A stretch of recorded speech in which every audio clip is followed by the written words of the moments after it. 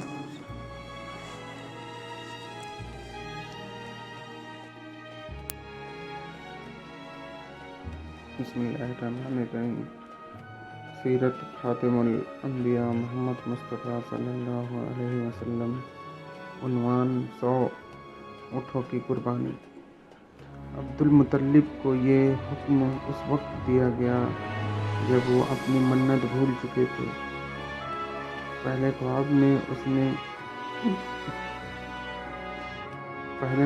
ان سے کہا گیا، منت پوری کرو۔ انہوں نے ایک مینڈھا ذبح کر کے غریبوں کو کھلا دیا۔ پھر خواب آیا، اس سے بڑی پیش کرو۔ اس مرتبہ انہوں نے ایک بیل ذبح کر دیا۔ خواب میں پھر یہی کہا گیا، اس سے بھی بڑی پیش کرو۔ اب انہوں نے اونٹ ذبح کیا۔ پھر خواب آیا، اس سے بھی بڑی چیز پیش کرو۔ انہوں نے پوچھا، اس سے بڑی چیز کیا ہے؟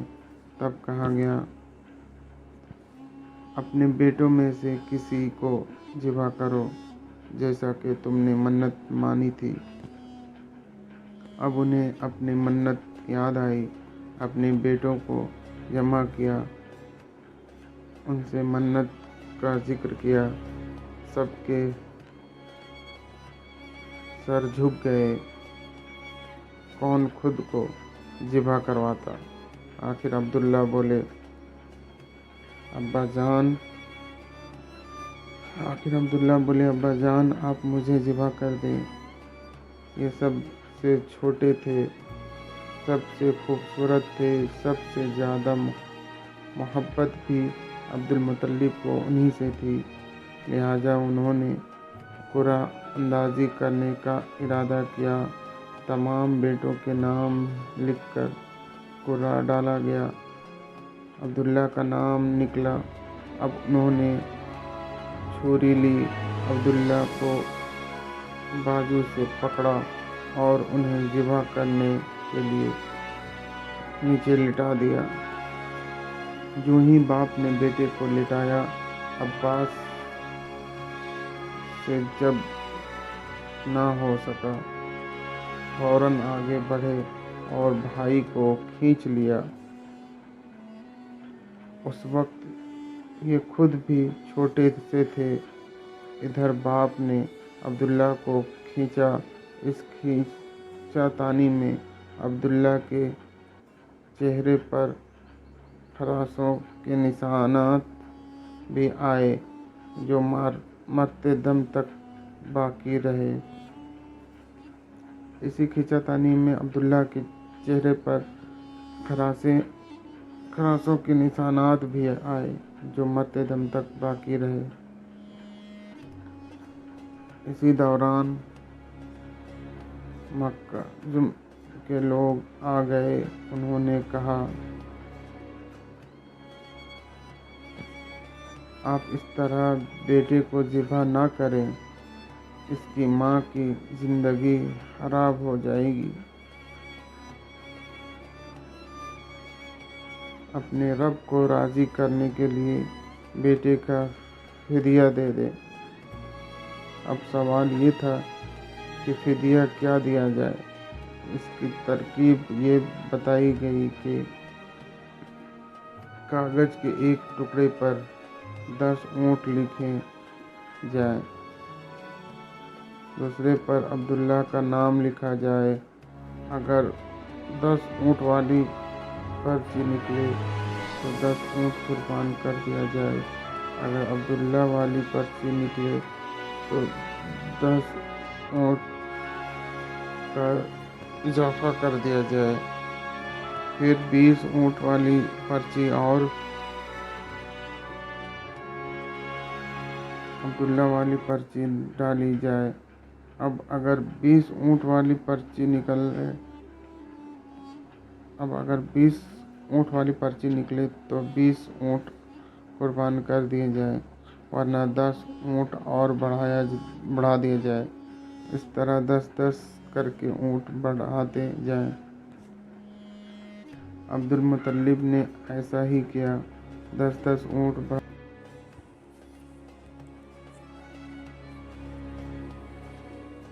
بسم اللہ الرحمن الرحیم۔ سیرت خاتم الانبیاء محمد مصطفیٰ صلی اللہ علیہ وسلم۔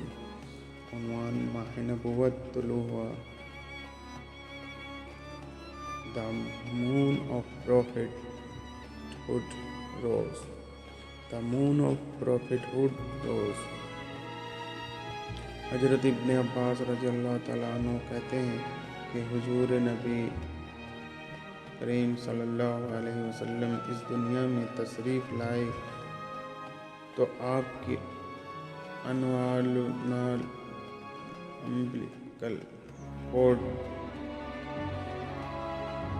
کٹی ہوئی تھی۔ حضرت ابن عباس رضی اللہ تعالیٰ عنہ کہتے ہیں،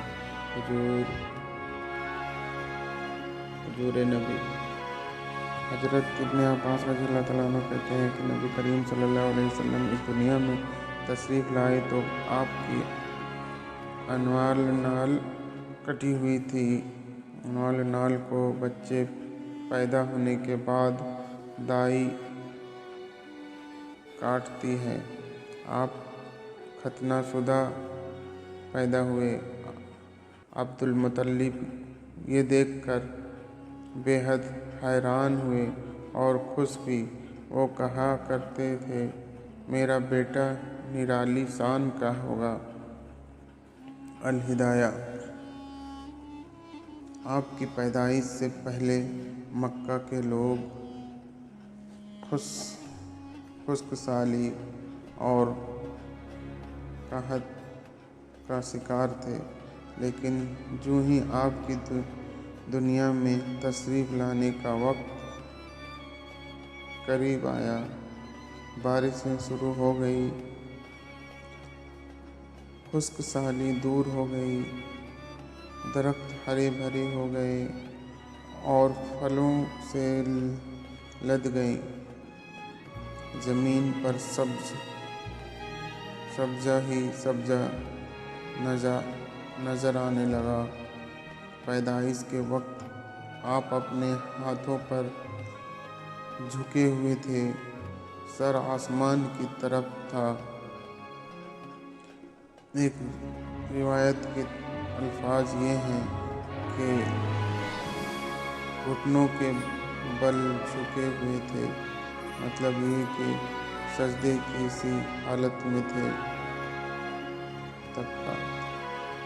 آپ کی مٹھی بند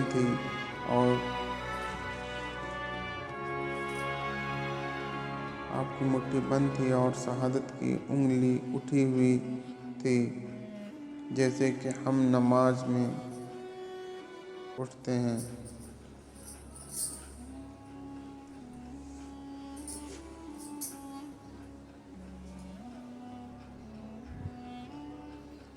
حضور انور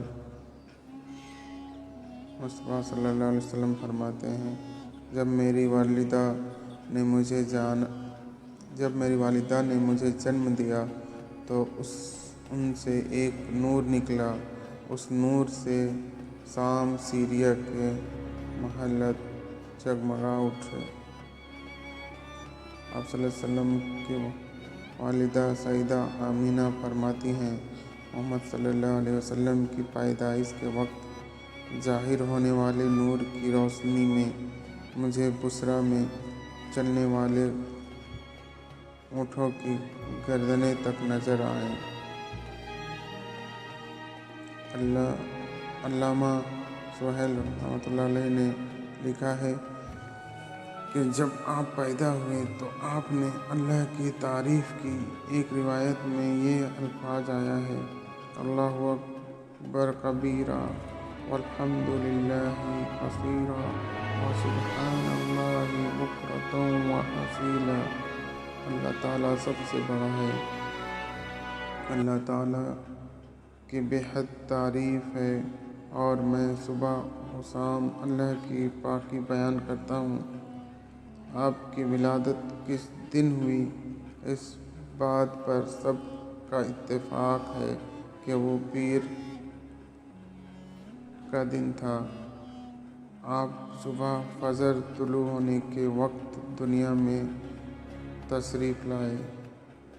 تاریخ پیدائش کے سلسلے میں بہت سے قول ہیں۔ ایک روایت کے مطابق 12 ربیع الاول کو پیدا ہوئے، ایک روایت 8 ربیع الاول کی ہے، ایک روایت 2 ربیع الاول کی ہے۔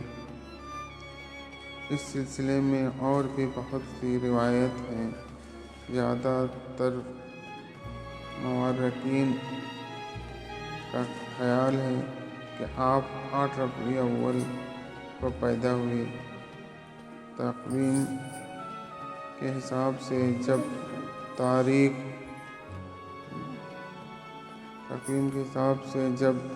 تاریخ نکالی گئی تو 9 ربیع الاول نکلی، مطلب یہ کہ اس بارے میں بالکل صحیح بات کسی کو معلوم نہیں۔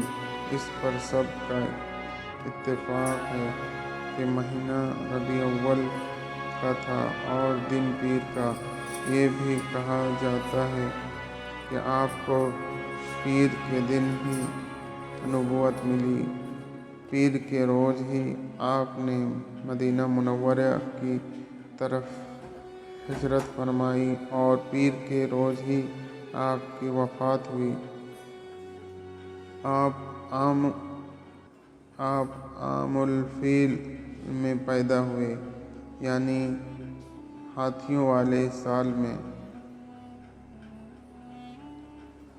اس سال کو ہاتھیوں والا سال اس لیے کہا جاتا ہے کیونکہ ابرہہ نے ہاتھیوں کے ساتھ مکہ مکرمہ پر چڑھائی کی تھی۔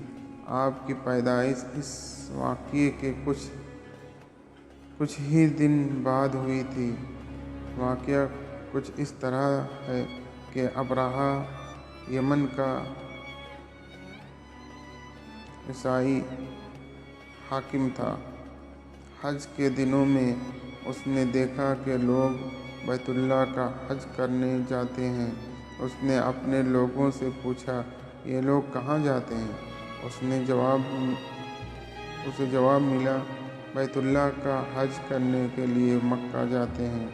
اس نے پوچھا، بیت اللہ کس چیز کا بنا ہوا ہے؟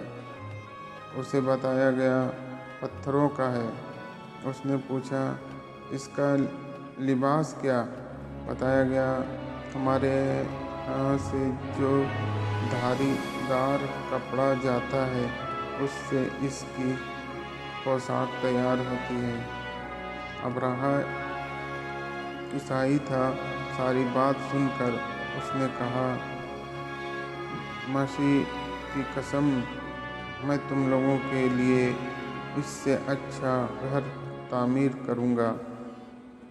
اس طرح اس نے سرخ، سفید، زرد اور سیاہ پتھروں سے ایک گھر بنایا، سونے اور چاندی سے اس کو سجایا، اس میں کئی دروازے رکھوائے، سونے کے پتھر پلیٹ جڑوائے، اس کے درمیان میں جواہر لگوائے، اس مکان میں ایک بڑا سا یاقوت لگوایا، پردے لگوائے، وہاں خوشبو سلگانے کا انتظام کیا۔ اس کی دیواروں پر اس قدر مسک ملا جاتا تھا کہ وہ سیاہ رنگ کی ہو گئی، یہاں تک کہ جواہر بھی نظر نہیں آتے تھے۔ پھر لوگوں سے کہا، اب تمہیں بیت اللہ کا حج کرنے کے لیے مکہ جانے کی ضرورت نہیں رہی، میں نے یہیں تمہارے لیے بیت اللہ بنوا دیا، لہٰذا اب تم اس کا طواف کرو۔ اس طرح کچھ قبیلے کئی سال تک اس کا حج کرتے رہے، اس میں اعتکاف کرتے رہے اور حج والے مناسک بھی یہیں ادا کرتے رہے۔ عرب کے ایک شخص نفیل قاسمی سے یہ بات برداشت نہ ہو سکی، وہ اس مصنوعی خانہ کعبہ کے خلاف دل ہی دل میں اڑتا رہا۔ آخر اس نے دل میں ٹھان لی کہ وہ ابرہہ کی اس عمارت کو گندہ کر کے چھوڑے گا۔ پھر ایک رات اس نے چوری چپکے بہت سی گندگی اس میں ڈال دی۔ ابرہہ کو معلوم ہوا تو سخت غضبناک ہوا، کہنے لگا، یہ کارروائی کسی عرب نے اپنے کعبہ کے لیے کی ہے، میں اسے ڈھا دوں گا، اس کا ایک پتھر توڑ دوں گا۔ اس نے شام اور حبشہ کو یہ تفصیلات لکھ دی اور درخواست کی کہ وہ اپنا ہاتھی بھیج دیں۔ اس ہاتھی کا نام محمود تھا۔ یہ اس قدر بڑا تھا کہ اتنا بڑا ہاتھی روئے زمین پر دیکھنے میں نہیں آیا تھا۔ جب ہاتھی اس کے پاس پہنچ گیا تو وہ اپنی فوج لے کر نکلا اور مکہ کا رخ کیا۔ یہ لشکر جب مکہ کے قرب و جوار میں پہنچا تو ابرہہ نے فوج کو حکم دیا کہ ان لوگوں کے جانور لوٹ لیے جائیں۔ اس کے حکم پر فوجیوں نے جانور پکڑ لیے، ان میں عبد المطلب کے اونٹ بھی تھے۔ نفیل بھی اس لشکر میں ابرہہ کے ساتھ موجود تھا۔ نفیل بھی اس لشکر میں ابرہہ کے ساتھ موجود تھا اور یہ عبد المطلب کا دوست تھا۔ عبد المطلب اس سے ملے اور اونٹوں کے سلسلے میں بات کی۔ نفیل نے ابرہہ سے کہا، قریش کا سردار عبد المطلب ملنا چاہتا ہے۔ یہ شخص تمام عرب کا سردار ہے۔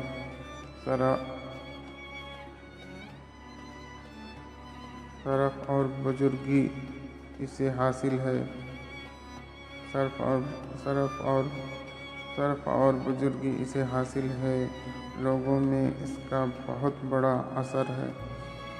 لوگوں کو اچھے گھوڑے دیتا ہے، انہیں عطیات دیتا ہے، کھانا کھلاتا ہے۔ یہ گویا عبد المطلب کا تعارف تھا۔ ابرہہ نے انہیں ملاقات کے لیے بلا لیا۔ ابرہہ نے اس سے پوچھا، بتائیے آپ کیا چاہتے ہیں؟ انہوں نے جواب دیا، میں چاہتا ہوں میرے اونٹ مجھے واپس مل جائیں۔ ان کی بات سن کر ابرہہ بہت حیران ہوا۔ اس نے کہا، مجھے تو بتایا گیا تھا کہ آپ عرب کے سردار ہیں، بہت عزت اور بزرگی کے مالک ہیں، لیکن لگتا ہے مجھ سے غلط بیانی کی گئی ہے، کیونکہ میرے خیال تھا آپ مجھ سے بیت اللہ کے بارے میں بات کریں گے، جس کو میں گرانے آیا ہوں اور جس کے ساتھ آپ سب کی عزت وابستہ ہے، لیکن آپ نے تو سرے سے اس کی بات ہی نہیں کی اور آپ نے اونٹوں کا رونا لے کر بیٹھ گئے۔ یہ کیا بات ہوئی؟ اس کی بات سن کر عبد المطلب بولے، آپ میرے اونٹ مجھے واپس دیں، بیت اللہ کے ساتھ جو چاہے کریں، اس لیے کہ اس گھر کا ایک پروردگار ہے، وہ خود ہی اس کی حفاظت کرے گا۔ مجھے اس کے لیے فکر مند ہونے کی ضرورت نہیں۔ اس کی بات سن کر ابرہہ نے حکم دیا، ان کے اونٹ واپس کر دیے جائیں۔ جب انہیں ان کے اونٹ واپس مل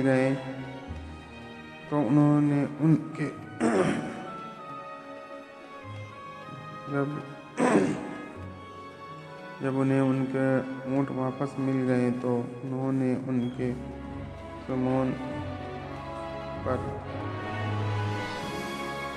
چمڑے چاڑ دی، ان پر نشان لگا دیے، انہیں قربانی کے لیے وقف کر کے حرم میں چھوڑ دیا تاکہ پھر کوئی انہیں پکڑ لے تو حرم کا پروردگار اس پر غضبناک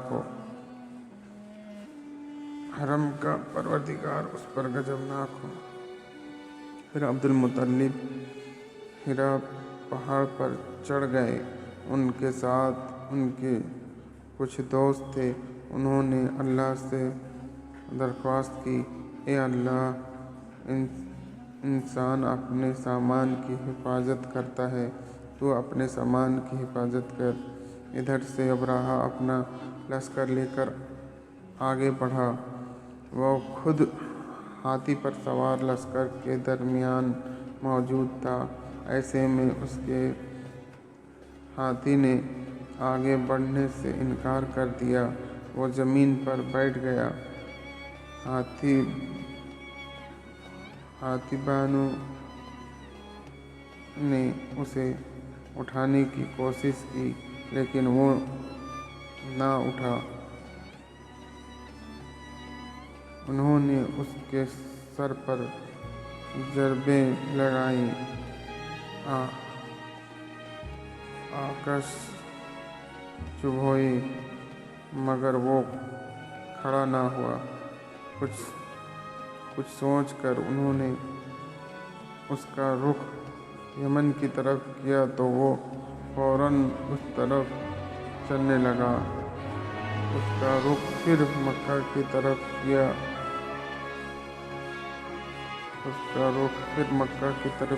کیا گیا تو پھر رک گیا۔ ہاتھی بانوں نے یہ تجربہ بار بار کیا۔ آخر ابرہہ نے حکم دیا، ہاتھی کو پلائی جائے تاکہ نشے میں اسے کچھ ہوش نہ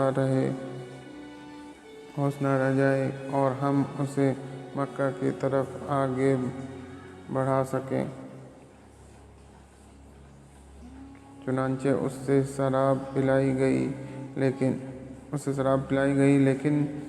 اس پر اس کا بھی اثر نہ ہوا۔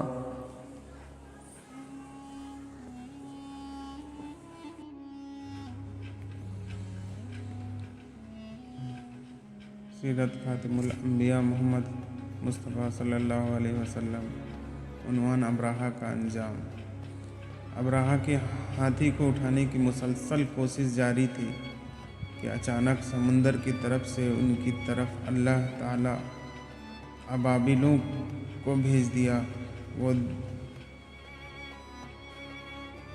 ٹڈیوں کے جھنڈ کی طرح آئے۔ دوسری طرف عبد المطلب مکہ میں داخل ہوئے۔ حرم میں پہنچ کر کعبہ کے دروازے کی زنجیر پکڑ کر ابرہہ اور اس کے لشکر کے خلاف فتح کی دعا مانگی۔ ان کی دعا کے الفاظ یہ تھے: اے اللہ، یہ بندہ اپنے قافلے اور اپنی جماعت کی حفاظت کر رہا ہے، تو اپنے گھر یعنی بیت اللہ کی حفاظت فرما۔ ابرہہ کا لشکر فتح نہ حاصل کر سکے۔ ان کی طاقت تیری طاقت کے آگے کچھ بھی نہیں۔ آج صالب کامیاب نہ ہو۔ صالب کا لفظ اس لیے بولا کیونکہ ابرہہ عیسائی تھا اور صالب کو عیسائی اپنے نشان کے طور پر ساتھ لے کر چلتے ہیں۔ اب انہوں نے اپنی قوم کو ساتھ لیا اور ہیرا پہاڑ پر چڑھ گئے کیونکہ ان کا خیال تھا کہ وہ ابرہہ کا مقابلہ نہیں کر سکیں گے۔ اور پھر اللہ تعالیٰ نے پرندوں کے جھنڈ بھیج دیے۔ یہ پرندے چڑیا سے قدرے تھوڑا بڑا تھے۔ ان میں سے ہر پرندے کی چونچ میں پتھر کے 3 ٹکڑے تھے۔ یہ پتھر پرندوں نے ابرہہ کے لشکر پر گرانے شروع کیے۔ جو ہی یہ پتھر ان پر گرے، ان کے ٹکڑے ہو گئے، بالکل اسی طرح جیسے آج کسی جگہ اوپر سے بم گرایا جائے تو جسموں کے ٹکڑے اڑ جاتے ہیں۔ ابرہہ کا ہاتھی محمود البتہ ان کنکریوں سے محفوظ رہا، باقی سب ہاتھی تہس نہس ہو گئے۔ یہ ہاتھی 13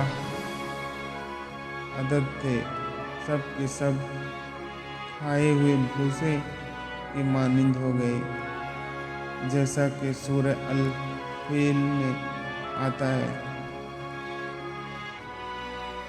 ابرہہ اور اس کے کچھ ساتھی تباہی کا یہ منظر دیکھ کر بری طرح بھاگے، لیکن پرندوں نے ان کو بھی نہ چھوڑا۔ ابرہہ کے بارے میں طبقات میں لکھا گیا ہے کہ اس کے جسم کا ایک ایک عضو الگ ہو کر گرتا چلا گیا، یعنی وہ بھاگ رہا تھا اور اس کے جسم کا ایک ایک حصہ الگ ہو کر گر رہا تھا۔ دوسری طرف عبد المطلب اس انتظار میں تھے کہ کب حملہ ہوتا ہے، لیکن حملہ ور جب مکہ میں داخل نہ ہوئے تو وہ حالات اس واقعے کے چند دن بعد پیدا ہوئے۔ آپ جس مکان میں پیدا ہوئے وہ صفا پہاڑی کے قریب تھا۔ حضرت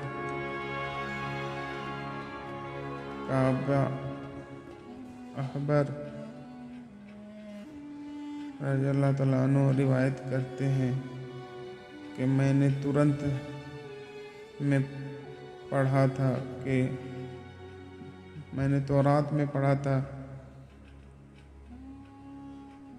کہ رسول اللہ صلی اللہ علیہ وسلم کی پیدائش مکہ میں ہوگی۔ یہ کعبہ پہلے یہودی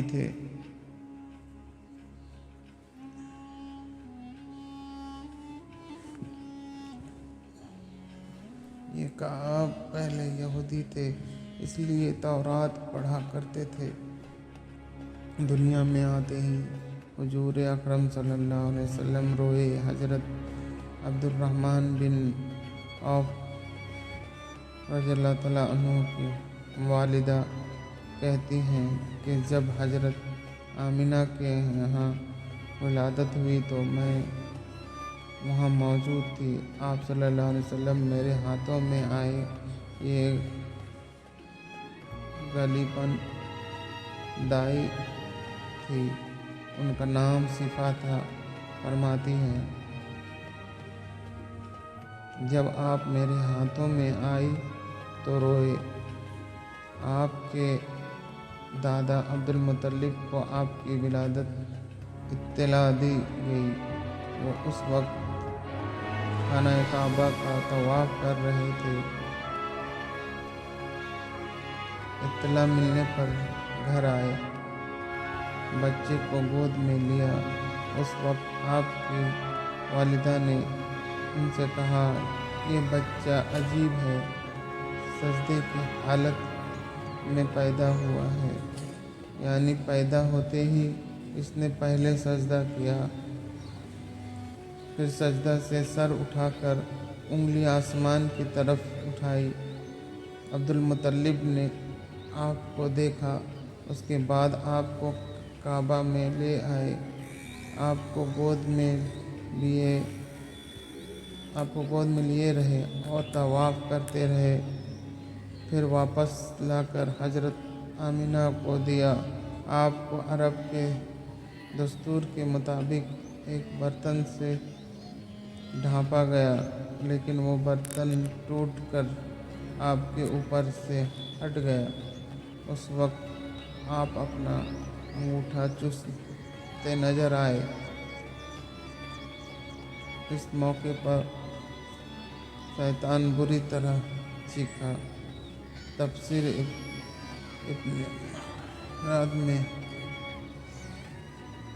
ہے کہ شیطان صرف 4 مرتبہ چیخا۔ پہلی بار اس وقت جب اللہ تعالیٰ نے اسے ملعون ٹھہرایا، دوسری بار اس وقت جب اسے زمین پر اتارا گیا، تیسری بار اس وقت چیخا جب حضرت صلی اللہ علیہ وسلم کی پیدائش ہوئی، اور چوتھی مرتبہ اس وقت جب نبی کریم صلی اللہ علیہ وسلم پر سورہ فاتحہ نازل ہوئی۔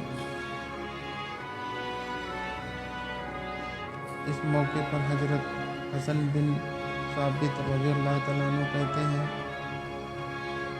میں 8 سال کا تھا، جو کچھ دیکھتا اور سنتا تھا اس کو سمجھاتا تھا۔ ایک صبح میں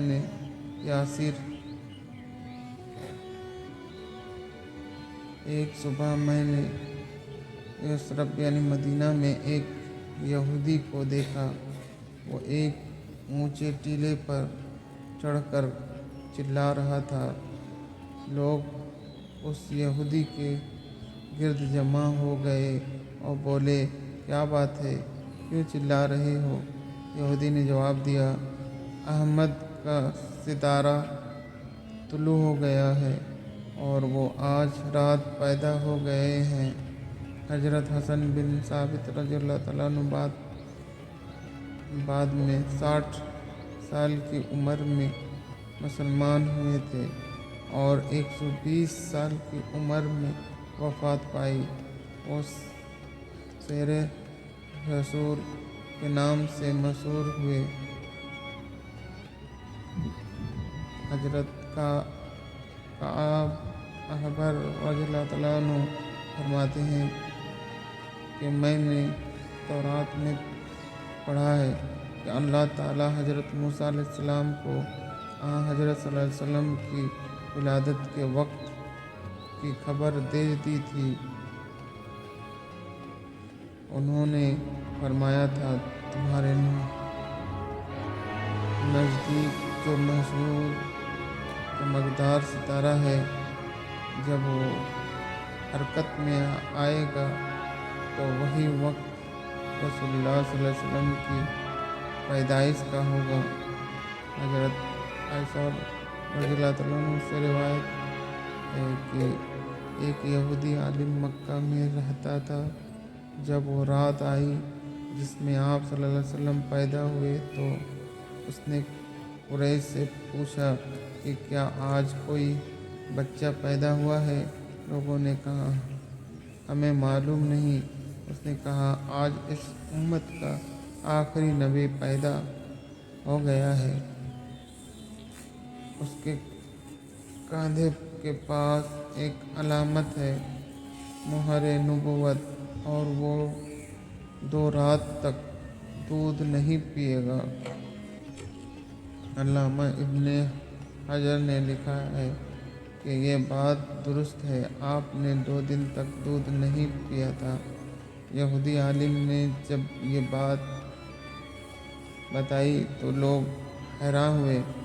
جب لوگوں نے گھر جا کر پتہ کیا تو انہیں معلوم ہوا کہ حضرت آمینہ کے یہاں بیٹا پیدا ہوا ہے۔ لوگ اس یہودی کو ساتھ لے کر حضرت آمینہ کے گھر گئے۔ جو ہی اس نے بچے کے کندھے پر مہر نبوت دیکھی، وہ فوراً بے ہوش ہو کر گر پڑا۔ ہوش آیا تو بولا میں اس غم سے بے ہوش ہوا تھا کہ میری قوم بنی اسرائیل میں سے نبوت ختم ہو گئی، اور اے قریشیوں، اللہ کی قسم یہ بچہ تم پر زبردست غلبہ حاصل کرے گا اور اس کی شہرت مشرق و مغرب تک پھیل جائے گی۔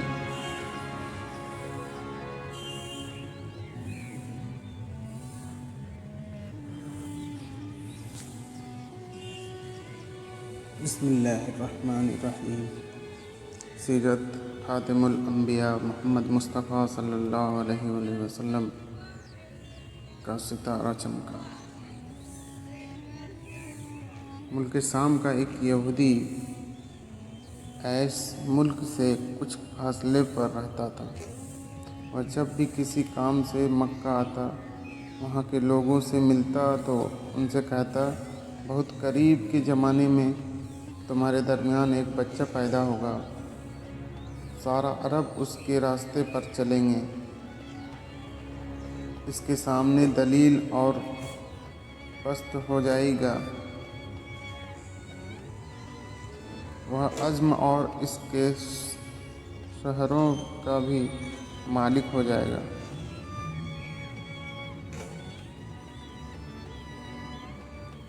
یہودی اس کا زمانہ ہے، جو اس کی نبوت کے زمانے کو پائے گا اور اس کی پیروی کرے گا، وہ اپنے مقصد میں کامیاب ہوگا۔ جس خیر اور بھلائی کی وہ امید کرتا ہے وہ اس کو حاصل ہوگی، اور جو شخص اس کی نبوت کا زمانہ پائے گا مگر اس کی مخالفت کرے گا، وہ اپنے مقصد اور آرزوؤں میں ناکام ہوگا۔ مکہ معظمہ میں جو بھی بچے پیدا ہوتا، وہ یہودی اس بچے کے بارے میں تحقیق کرتا اور کہتا ابھی وہ بچہ پیدا نہیں ہوا۔ آخر جب نبی کریم صلی اللہ علیہ وسلم اس دنیا میں تشریف لائے تو عبد المطلب اپنے گھر سے نکل کر اس یہودی کے پاس پہنچے۔ اس کی عبادت گاہ کے دروازے پر پہنچ کر انہوں نے آواز دی۔ ایس نے پوچھا کون ہے؟ انہوں نے اپنا نام بتایا۔ پھر اس سے پوچھا تم اس بچے کے بارے میں کیا کہتے ہو؟ اس نے انہیں دیکھا، پھر بولا، ہاں، تم ہی اس کے باپ ہو سکتے ہو۔ بے شک وہ بچہ پیدا ہو گیا ہے جس کے بارے میں نے تم لوگوں سے کہا کرتا تھا۔ وہ ستارہ آج طلوع ہو گیا ہے جو اس بچے کے پیدائش کی علامت ہے، اور اس کی علامت یہ ہے کہ اس وقت اس بچے کو درد ہو رہا ہے۔ یہ تکلیف اسے 3 دن رہے گی اور اس کے بعد یہ ٹھیک ہو جائے گا۔ راہب نے جو یہ کہا تھا کہ بچہ 3 دن تک تکلیف میں رہے گا، تو اس کی تکلیف یہ ہے کہ آپ نے 3 دن تک دودھ نہیں پیا تھا، اور یہودی نے جو یہ کہا تھا کہ ہاں، آپ ہی اس کے باپ ہو سکتے ہیں، اس سے یہ مراد ہے کہ عربوں میں دادا کو بھی باپ کہہ دیا جاتا تھا۔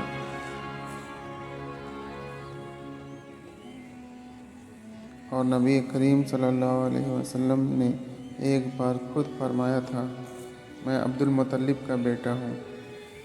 یہودی نے عبد المطلب سے یہ بھی کہا تھا، اس بارے میں اپنی زبان بند رکھیں، یعنی کسی کو کچھ نہ بتائیں، ورنہ لوگ اس بچے سے زبردست حسد کریں گے، اتنا حسد کریں گے کہ آج تک کسی نے نہیں کیا، اور اس کی اس قدر سخت مخالفت ہوگی کہ دنیا میں کسی اور کی اتنی مخالفت نہیں ہوئی۔ پوتے کے متعلق یہ باتیں سن کر عبد المطلب نے ایس سے پوچھا، اس بچے کی عمر کتنی ہوگی؟ یہودی نے اس سوال کے جواب میں کہا، اگر اس بچے کی عمر طبی ہوئی تو بھی 70 سال تک نہیں ہوگی، بلکہ اس سے پہلے ہی 61 یا 63 سال کی عمر میں وفات ہو جائے گی، اور اس کی امت کے اوسط عمر بھی اتنی ہوگی۔ اس کی پیدائش کے وقت دنیا کے بت ٹوٹ کر گر جائیں گے۔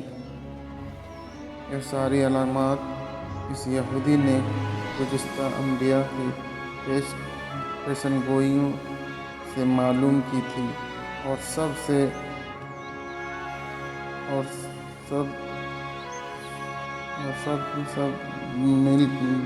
بالکل سچ ثابت ہوئی۔ قریش کے کچھ لوگ عمرو بن نوفل اور عبداللہ بن حجش وغیرہ ایک بت کے پاس جایا کرتے تھے۔ یہ اس رات بھی اس کے پاس گئے جس رات آپ صلی اللہ علیہ وسلم کی پیدائش ہوئی۔ انہوں نے دیکھا وہ بت اوندھے منہ گرا پڑا ہے۔ ان لوگوں کو یہ بات بری لگی، انہوں نے اس کو اٹھایا، سیدھا کر دیا، مگر وہ پھر گر گیا۔ انہوں نے پھر اس کو سیدھا کیا، وہ پھر الٹا ہو گیا۔ ان لوگوں کو بہت حیرت ہوئی، یہ بات بہت عجیب لگی۔ تب اس بت سے آواز نکلی، یہ ایک ایسے بچے کی پیدائش کی خبر ہے جس کے نور سے مشرق اور مغرب میں زمین کی تمام گوشیں منور ہو گئی ہیں۔ بت سے نکلنے والی آواز نے انہیں اور زیادہ حیرت زدہ کر دیا۔ اس کے علاوہ ایک واقعہ یہ پیش آیا کہ ایران کے شہنشاہ کسریٰ